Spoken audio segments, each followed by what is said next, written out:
السلام علیکم اف ام سلور نوی ریډیو دلبر صوبای ډیرو درنو خوګو او قدرمنو ملګرو زمونږ د اف ام سلور نوی ریډیو دلبر صوبای د دوبای سانګینا د نزار شاه منصوري لړخه د مینیو خلوص تک سلامونه قبول کړي.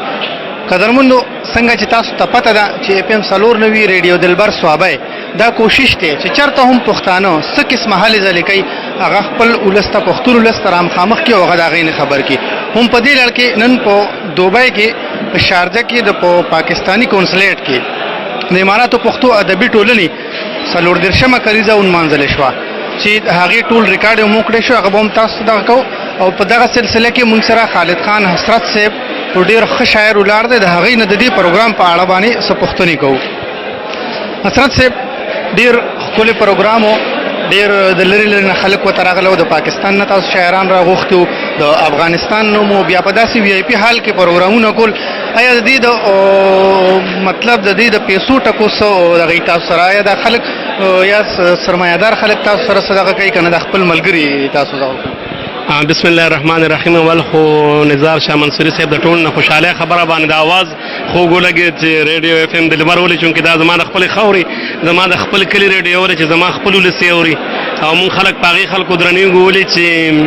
سړی چې په خپل کور دروند شي نو په هر وطن دروند وي. نو چونکې دغه زما وطن دی نو زه خو اول د خپل سیمې ټولو پښتنو ته څوک چې دا ساعت زما اواز اوري او ستاسو د ریډیو مشرتابه ته او د هغې ټولو چارواکو ته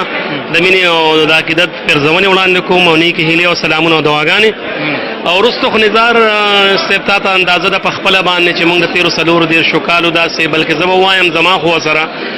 د تیرو شپږیشتو کالو نه تړون دی. زه چې کله دوبۍ ته رالم نو د امارات پښتو ادبي ټولنه هم په دغه حالات کې مونږ ته تیاره میلاو شوه او الله دې قدر وکړي د هغه مشرانو چا چې دا ټولنه بنیادي توګه باندې جوړه کړې وه نو زمونږ هغه دننه شاعر یې ورکېدو ته پرې نه ښوده. هغه هم هغه شانتې ژوندی راغی او ستاسو غوندې هلکان په تاسو ډاډوي، تاسو به هم داسې را روانې او دا ټولنې به پالئ. چې څو پورې ستا د سوال تعلق د ګرانه نو تا داسې چل چې یو خو زمونږ ملګري بیا په تېره چې کوم مونږ سره نږدې ملګري دي که هغه شاعران نه دي خو چې شتمن دي او بیا زمونږ خپل ملګري چې دي چې مونږ الله ستاولی شو او پیسې ته یې اخیستې شو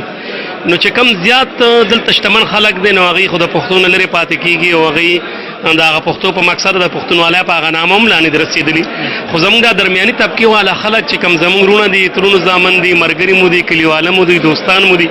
د محفل ملګري مو دي، انډیوالان مو دي، نو موږ دغې دپاره بس د هغې نه څه لږې ډېرې پیسې واخلو او موږ خپل ملګري کړاو وکړي د مزدورۍ په دې دور کې او دا پیسې راټولې کړو دارنګې پروګرامونه پرې کوو او الحمدلله تکلیف راته تر اوسه پورې نه دی شوی، روان دي هغه شانتې. د دې پروګرامونو سره سره نور تاسو هم څه هلې ځلې کوئ؟ زما مطلب د کتابونو نه یا رساله یا داسې څه که نه صرف د مشاعرو تر حده پورې دا خبره ده؟ د تیر کال که زه صرف تا ته د تنظیمه چې کومه کارګزاري ده تاسو ته ووایم نو په تیر کال نه مونږ تقریبا دا د 15 کتابه وکړله چې په هغې کې لکه ډومبی کتاب چې کوم د اخوندر ویزه بابا مخزن اسلام هغه وشو، د هغې نه پس بیا د غني محمد طوفان صاحب کتاب وشو، د هغې نه پس د صابرشاه صابر صاحب کتاب وشو زیګرخون او بیا دغه رنګې د سن د 1930 نه د 1913 نه تر 1960 پورې چې کوم ریډیو باندې ډرامې شوي چې هغه د ازادۍ هغې سپایانو لیکلي وي او په هغې د وطن کې د پښتون د کام د بیدارۍ غږ یې ورکړی و. مونږ هغه ډرامې راټولې کړي دي او هغه هم د تماشې په نوم باندې په یو کتاب کې چاپ کړي. او اوس بل یو کتاب زمونږ د صاحب شاه صابر صاحب پیچ ډي مقاله را روانه ده. زما په خیال چې دا 15 شپږ کتاب خو تیار دی او نور هم لګیا یو چې څومره کېدی شي دا کتابونه به چاپ کړو او هغه کتابونه چې اوس زمونږ د پښتونخوا د معاشرې نه یا د کورس د کتابونو نه روک دي غواړو چې دغه کتابونه بیا را ژوندي کړو، ولس ته یې ډالۍ کړو. ډېره مننه خالد خان حسرت صاحب، الله هم دغه شانتې چمتو لره چې دغه شانتې کتابونه تاسو ورکوئ. ډېره مننه، ډېره مننه.